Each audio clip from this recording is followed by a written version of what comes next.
What began less than 2 years ago as a way to test students at the University of Illinois quickly turned into a major statewide operation that is now COVID testing at more than 1,700 schools.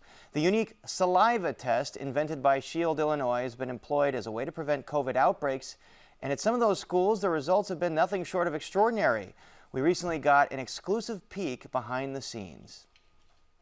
Students at the Illinois Math and Science Academy in Aurora are lining up for their weekly COVID-19 test. Fill it up to the black box. But these students do not have to take a nasal swab. It's the simple matter of drooling into a tube, either with a funnel or a straw. So there's no swab in the nose or throat or anything like that. It's very easy to do.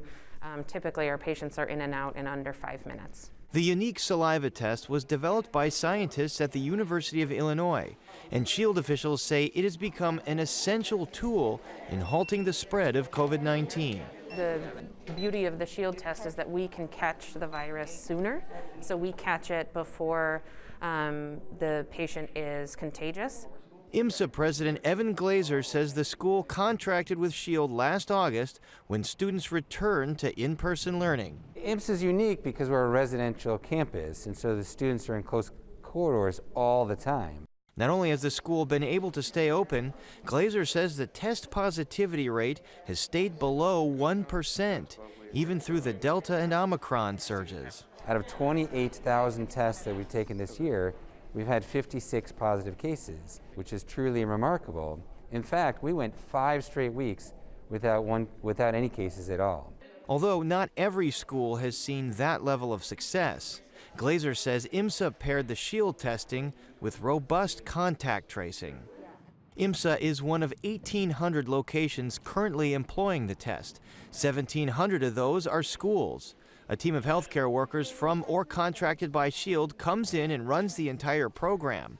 It's a massive operation built by the University of Illinois on the fly. University of Illinois put in the money. They just jumped out there, started building the labs, and it was like, we'll just figure it out as we go. Shield Managing Director Ronald Watkins says the test costs 1/3 as much as the standard PCR test, and schools have the entire cost reimbursed with federal CARES Act money. He says the University of Illinois brought together business, engineering, and supply chain specialists to come up with a system that would produce PCR results in less than a day. This lab in North Chicago is one of 11 operated or contracted out by Shield, Illinois. Once the specimen hits the lab, it's an average of 10 hours from arrival to result. Lab Director Natalie Lubbers says the facility came online in a month. Saliva samples are sorted either manually or by robotic machines built specifically for this process. We go through extensive review process of every single sample, not just positive, to ensure that we're releasing the best possible results. Here, the saliva is being removed from the vial and put into a solution that will convert RNA into DNA and ultimately detect the virus if it's there. This is what a positive sample can look like. The reason why we know it's positive is we have 2 genes, N gene and ORF1ab gene, crossing the threshold. Lubbers says that the results are sent electronically to the patient within minutes.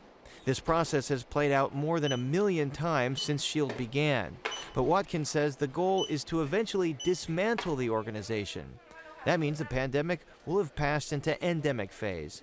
But he says the saliva technology has limitless potential for other applications. It's everything from being able to detect a person's wellness to whether or not they've had a concussion, all sorts of different interesting uses for the saliva. Which means spitting into a vial might one day become a regular occurrence at the doctor's office.